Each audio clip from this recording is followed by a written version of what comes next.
work we're making today is based on the idea of moving literature, or in this case poetry, to something other than two-dimensional, moving it into a three-dimensional piece, something to be experienced and viewed in a different way. So what we've started with is first your poem, so to speak, and then moving it into creating a three-dimensional work. So the materials for that include possibly using yarn, something that's going to hold your work up in the end, or pipe cleaner, again for the same purpose, and you can even move into using ribbon. In this case I've chosen white, but in your work you can choose binder twine, possibly any other kind of string, rope even, you can go so far as doing that, depending on the message you're trying to send. In the case of mine, everything is all in white, so I've chosen to go with these materials here. I think today I might be using this yarn. It's a nice soft texture, and that's kind of what I'm looking for, a softer feeling. I've got some other materials here to work with. I'm going to need an X-Acto knife to go ahead and cut the foam core that we're going to use as the frame for our three-dimensional piece.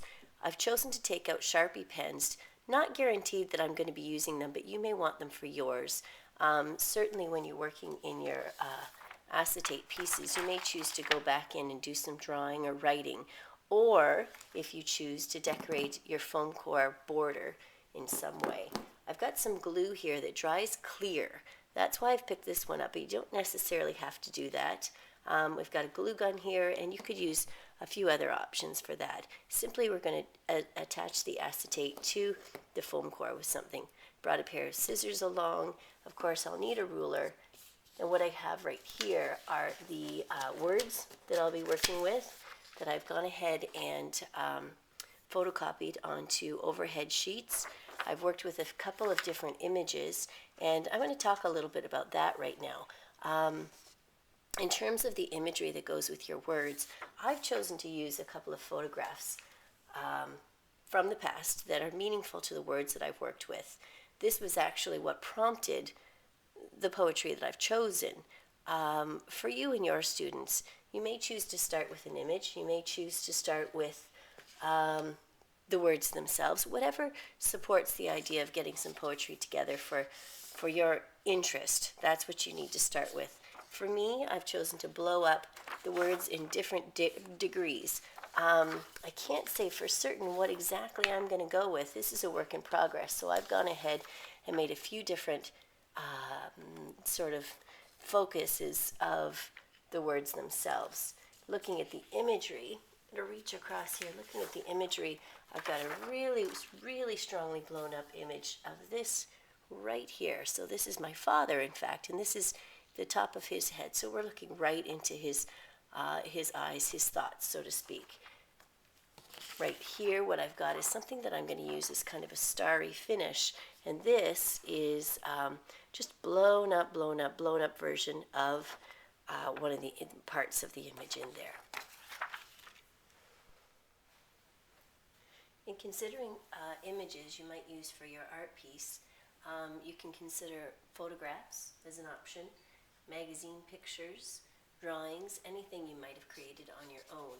In the case of my particular activity, I've gone ahead with blowing up an image from an old photograph, so far that what I ended up with was kind of a look into someone's mind. In fact, this is my father, and so his eyes are here, and what you see here maybe in his mind.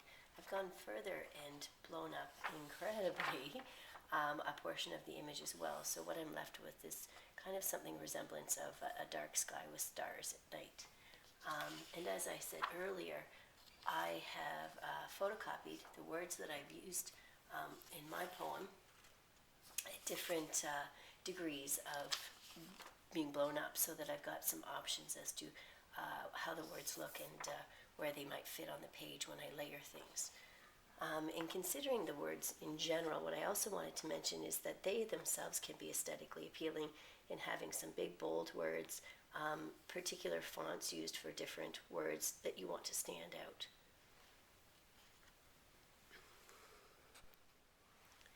So the next step in creating this piece really has to do with making some decisions. So the next step in creating this piece really has to do with making some decisions about where the images will be and where the text will be.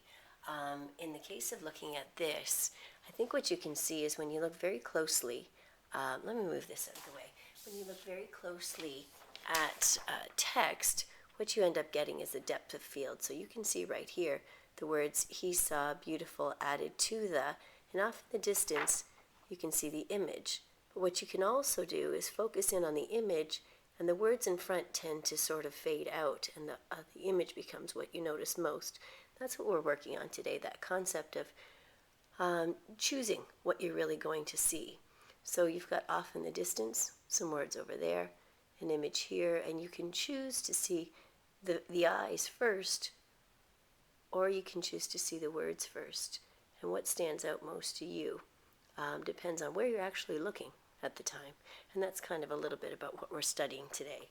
So what I've got here is the choice of putting my words first. I'm going to put this image second, and they're going to fit kind of in that clear zone mostly. I've got another set of words that I've blown up even further, and they're going to sit further back. And then in my last layer, I've got what seems to be the starry sky. So again, a close look at what that might be. I'm going to put this one in the back because it's the darkest. And of course, the light will be shining through. What we're going to end up creating is something that hangs. And you notice the levels of it, and the focal points change depending on, again, where you choose to look. And it's going to have light available so that those layers all get something valuable from it. You'll see the difference when I put all the pictures together, all the images flatly together. You see quite a different concept there. So what we do is notice when you bring something forward what happens, and then how it looks as you put it close together. So that's the study today. So I'm going to move on to the next part where we actually make the framing for these and start to assemble it. So here I am with a piece of foam core. Now foam core can be found in a lot of locations, but the main thing to be considering here is to get something that's good enough that it's got a fair density. We're going to go ahead and score the foam core with an X-Acto knife so that you can actually open up, slide the acetate in, and close it up again, and it's going to hold on to your images and let them hang. So I'm going to get started on that by measuring the length of the pages that I'm using. Now again, we're working with overhead sheets, if you want to call them that, and I've gone ahead to use the full size. You're certainly more than welcome to consider using just a small piece, maybe a shape of something to create that image and the message that you want to send. But in the case of mine, I am going to go ahead and use the full-size sheet. So I'm going to cut something the same length for the area that I want it to hang from, and the density or the thickness of this piece is going to be dependent on how far apart I want my pages to lie. All right, well the stage I'm at now is that I've gone ahead and put a line or a marking where I can go ahead and score each section for each page of the piece. I want you to realize that I've got the front area, I should call it. This is where I'm going to go ahead and cut the foam core, and then I'm going to cut it along this line as well. But I've got my first and last sheets lying within that space. So again, here's going to be the first one. This is where I'll put the second piece of acetate. The third is going to go within here. Oops, sorry, the third is actually this one here. And then I'll put the fourth one here on this line.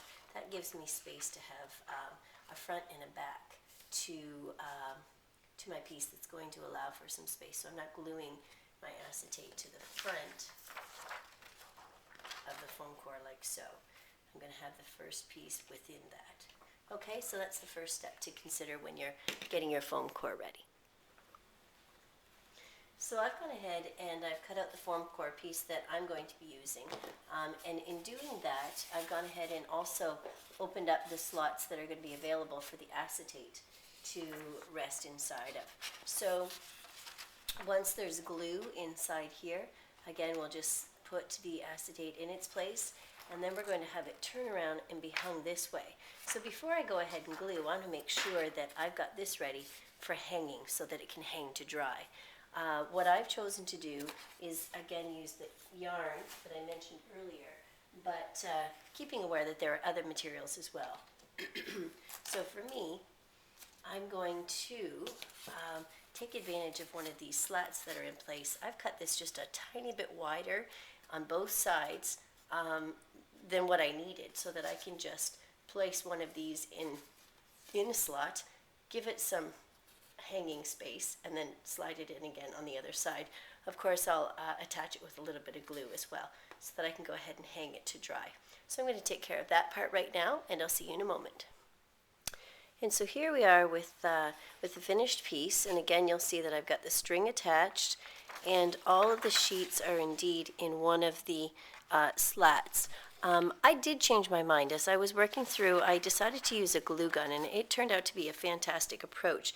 My concern with using the other glue was that I wanted it to dry fairly quickly and hold the sheet in place. So the glue gun worked. Consideration for that, though, to keep in mind is that you want to set it in place quickly and close it.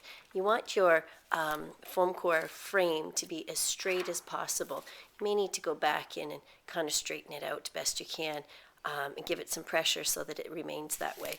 So again, what we end up with is a piece of work that displays your poetry, your writing piece, an image to go with it that isn't just necessarily an illustration, but something a little deeper than that. You've got your other keywords that you may choose, or maybe another laying of imagery or color or line. And then, as I said here, I went ahead and used what looks like a sky with stars. So this is our final piece, and again, hanging these with light behind them is just a beautiful thing to see. Good luck with this. I think it's a really interesting, different approach to connecting our literacy content to visual arts and giving it a real impact. I hope you enjoy.